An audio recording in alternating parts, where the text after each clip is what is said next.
L'achat et la pose de lambris de bois véritable sont un investissement important. Une installation rigoureuse est requise.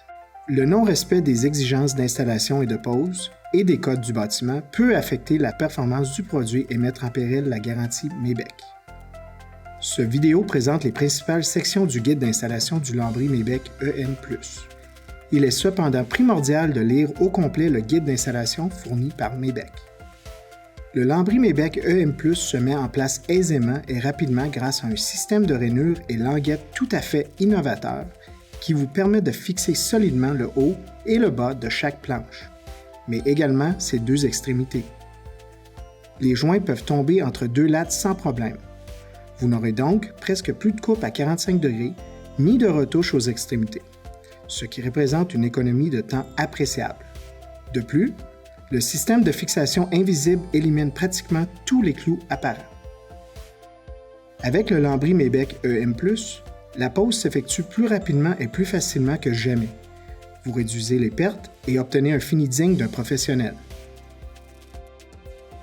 L'installation du lambris doit se faire sur un mur en colombage de bois à anthrax de 16 pouces, recouvert d'un panneau de type Aspenite ou d'un contreplaqué ainsi que d'un pare-air approuvé.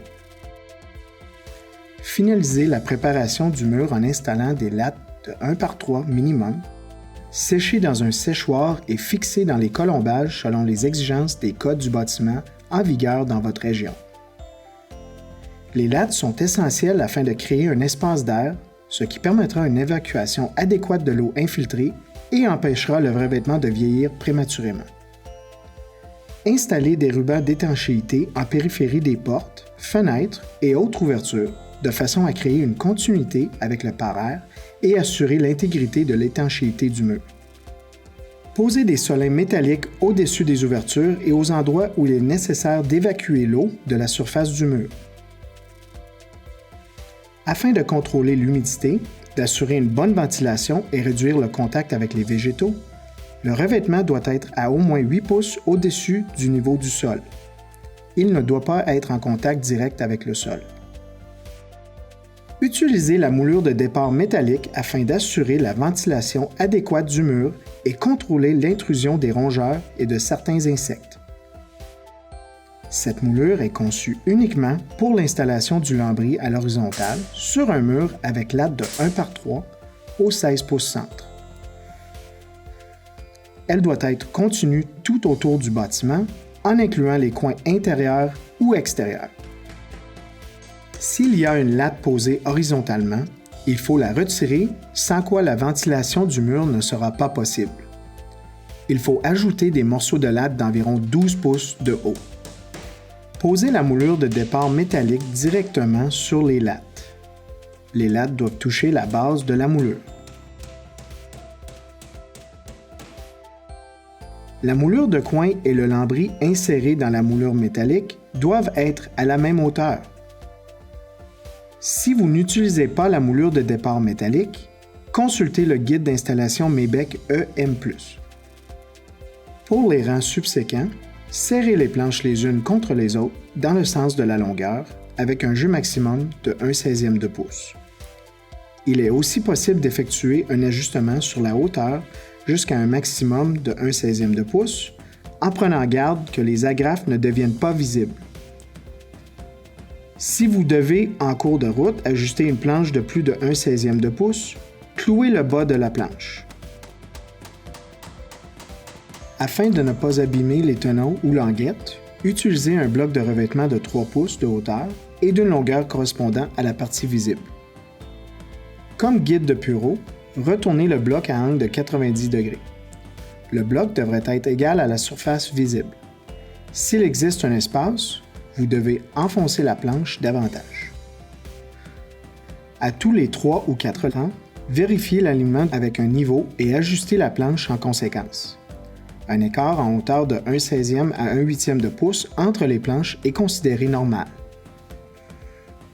Avec le lambris Mebec EN+, les extrémités des planches à outer n'ont pas à être coupées et le joint peut être n'importe où entre deux lattes. Si vous devez couper une planche à 90 degrés, il faut retoucher le bout et poser 2 agrafes. Si vous devez faire un joint avec coupe, coupez les extrémités de 2 planches à abouter à 45 degrés, appliquez la teinture de retouche et agrafez sur une latte. Utilisez les agrafes et clous spécifiés par Mebec.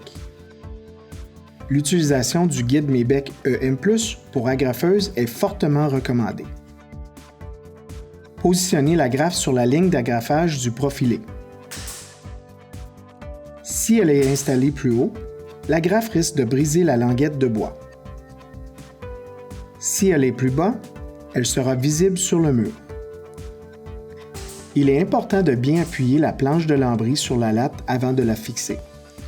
Assurez-vous d'une pénétration minimale de 1,25 pouce des agrafes dans un substrat solide.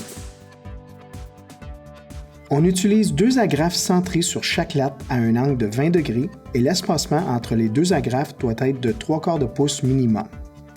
La tête de l'agrafe ne doit pas pénétrer dans le bois, mais plutôt s'appuyer sur sa surface. Si l'installation nécessite de fixer le revêtement en dehors de la ligne d'agrafage, utilisez un clou Mebec teint. Pour le bout des planches, ne pas installer d'agrafe à moins de 3/4 pouce de l'extrémité. Veuillez porter une attention particulière aux points suivants. Les pièces situées au-dessus ou en dessous d'une porte ou d'une fenêtre ne peuvent pas être agrafées. Il faut les clouer manuellement avec les clous teints Mebec. Il existe plusieurs façons de finir le sommet du mur. La manière courante est de poser une moulure sur laquelle vient s'appuyer le lambris. Un rang final d'au moins 4 pouces de largeur est acceptable. Afin de faciliter la circulation d'air derrière le revêtement, il faut laisser un espace d'1 demi-pouce entre la moulure de finition et le soffit. Pour connaître les autres méthodes, voir le guide d'installation. Dans tous les cas, assurez-vous de clouer le dernier rang de lambris. Si vous avez coupé une planche, vous devez la retoucher avec la teinture de retouche avant de l'installer. La teinture de retouche doit être utilisée uniquement là où cela est nécessaire. Elle ne doit en aucun cas être appliquée sur des matériaux teints en usine qui ne sont pas endommagés ou mis à nu. Appliquez la teinture de retouche sur tous les endroits de coupe, de rabotage et aux endroits où le bois est exposé.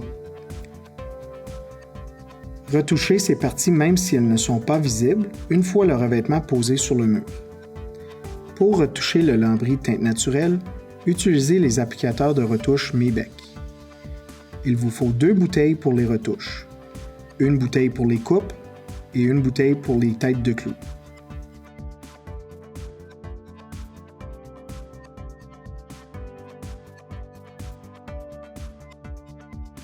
Appliquez une quantité suffisante de teinture afin de bien sceller le bois nu, sans déborder sur la partie déjà teinte. Si vous faites des retouches à l'aide d'un pinceau, utilisez un applicateur dont les fibres en polyester, nylon ou synthétique sont assez fermes et conçues pour les revêtements à base d'eau. Tamponnez légèrement, évitez de badigeonner.